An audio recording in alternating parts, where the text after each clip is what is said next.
Hi guys, to another episode of Dimitra's Dishes. Today we're going to be making olive-filled flatbread. These are so savory and delicious. They go good with everything. I recently, just last week, shared the cheese-filled version of these and you guys love them, so I think you're going to love these too.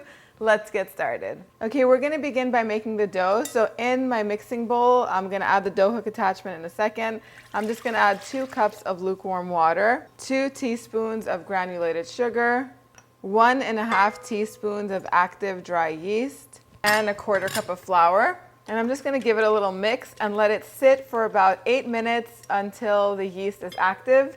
You'll know that the yeast is activated when a little cloud forms on top of the mixture. So in this bowl over here, I have 4 cups of all-purpose flour and 1.5 teaspoons of salt. I'm just going to give this a whisk. I'm going to add 1/4 cup of olive oil to the wet ingredients, and all of the flour into the bowl too.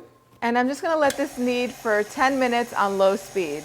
So once the dough is done kneading, keep in mind that it is going to be a sticky dough. Do not add any more flour to it. Make sure that you lightly grease a large bowl and you transfer the dough into the bowl. Toss it around a couple of times so it's coated in the oil. Cover it in plastic wrap or with a clean kitchen towel and put it in the warmest part of your house so it can double in volume. That can take anywhere between 1 to 2 hours depending on the temperature in your house.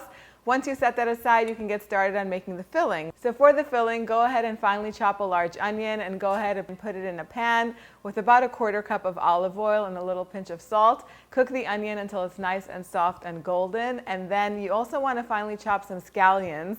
I have about 4 or 5 scallions here. You can use anywhere between 3 to 5 or 3 to 6. Go ahead and slice those up. The way I like to clean scallions is once they're all cut up, put them in a bowl of cold water and toss them around. All of the dirt that's stuck in between them will sink down to the bottom. Then carefully lift them up and transfer them into a strainer to get off any excess water.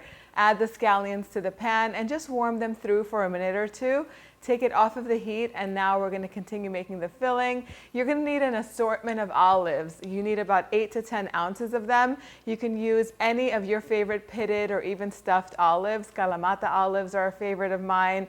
I also have some green stuffed olives. They're stuffed with garlic. A lot of times you can find olives that are stuffed with red pepper. Those are all delicious options, and you could even take a red pepper. I don't have one right now, but the red peppers that are in the jar that are already roasted, you can just drain that and slice it up and put it in here. Olives and peppers go so well together. But I'm going to go ahead and just give these olives a nice chop. And then once I'm done, I also have some sun-dried tomatoes here. These are packed in oil and they're full of flavor too. I'm just going to roughly chop those and add them to the filling as well. You can add a handful of finely chopped parsley. If you have fresh mint, you could finely chop about 1/4 cup of fresh mint, but I have dried mint on hand, so I'm adding a teaspoon of dried mint to this. You can add some dried oregano too if you like, some freshly cracked black pepper. You can definitely give it a taste and see if it needs any more pepper or anything else, maybe a little pinch of crushed red pepper flakes, but that's it. The filling is done. Now we're going to put it all together. Okay, so once the dough is ready, go ahead and transfer it to a clean work surface. And you can either make 8 like we did with the cheese-filled ones or 16, 8 bigger ones or 16 smaller ones. I'm going to go with the 16 smaller ones. I just think they're easier to serve and more is better. So first cut the dough in half. If you find that it's still a little bit sticky, you can add a tiny bit of olive oil to your dough and to the work surface, but don't add any flour. And then cut each portion in 4. And then in half. So you end up with 8 on one side and 8 on the other side.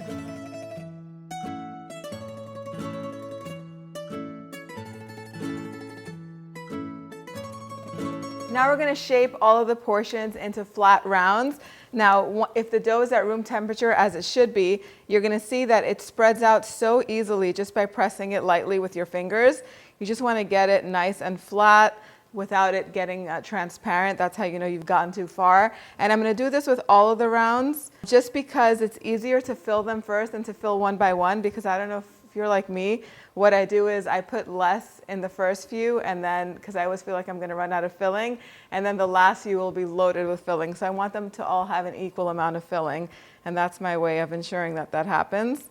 So just shape them all and then go ahead and distribute the filling evenly or equally between all the pieces, and then we're going to finish them off. So I have the tiniest bit of filling left over. I'm just gonna eat it as a snack later. You could put it over salad or whatever. Now you're just gonna take the edges and just pull them in towards the center to cover up all the filling. You could pinch them together as you go. Just keep it as round as possible. So once you're done with that step, go ahead and line 3 baking trays with parchment paper. If you have some semolina flour, finely ground semolina flour, you could sprinkle a thin layer on top. That's gonna give it really nice texture on the bottom. It's gonna give it that bakery type texture. If you don't have it, you can just leave it out, that's fine. Now we're just gonna flatten out each one of the rounds that we made. Just press it out into a circle and transfer them carefully onto the prepared pans. If they start opening up on you, then you can just lightly flour your work surface because now you're pretty much done working with it. You're just doing the final step of opening them up. Mine are starting to tear, so this is why I'm getting a little bit help from the flour, and you want to get them as big as you can without them tearing. So if they're beginning to tear on you, it's because the olive mixture is really moist and the bread dough is also really moist. So what you're going to want to do once you're done filling them and everything like that, before you flatten them out, lightly dust your work surface with some all-purpose flour, and then you can just lightly toss them in there and then press them down with your fingers, so that way you'll have as few tears as possible. And then just go ahead and flatten them out and put them on your prepared baking pans. Once they're all in the pans, go ahead and melt a little bit of butter. Salted butter has much more flavor than unsalted butter, but if unsalted butter is all you have, you can just melt that and add a little pinch of salt to it. Or you could brush the tops with just some plain olive oil. You can also sprinkle the tops with some sesame seeds. I have some black sesame seeds. I think they're really nice with the contrast of color. You can sprinkle sesame seeds on top, or you can leave them out completely. The oven should be preheated to 400 degrees Fahrenheit. And these are gonna bake for about 20 minutes or until they're beautifully golden on top. I'll show you what they look like as soon as they're done. Okay, so the bread is ready. I let them bake on the center rack for 15 minutes, and then I move them to the top rack so they can get more color. And I let them bake on the top rack for about 8 more minutes. Just keep an eye on them. Of course, if you're baking 3 trays at a time, if you have a double oven, it would be great. Otherwise, do them 2 trays at a time, and it'll work out. As long as they're beautifully golden all around, that's how you know they're ready. Once they come out of the oven, let them rest for a little while, and then they're ready to serve. You could serve these with a nice salad, with any main course. They taste so delicious as an appetizer or a side. Time for the taste test. And just look at how soft they are. The filling is still nice and moist. So delicious. I would even put a little bit of feta cheese in here. Next time, the olives add so much heartiness. The onions sweeten it up a little bit. That bread is perfectly soft yet crusty on the outside. The exact measurements are on the website, dimitrasdishes.com. If you want to learn how to make spanakopita filled bread or beef filled bread or both, let me know down below in the comment section. Thank you so much for spending time with me today. If you want to learn how to make the cheese filled flatbreads, click over here and I'll see you right over there. Yes, us.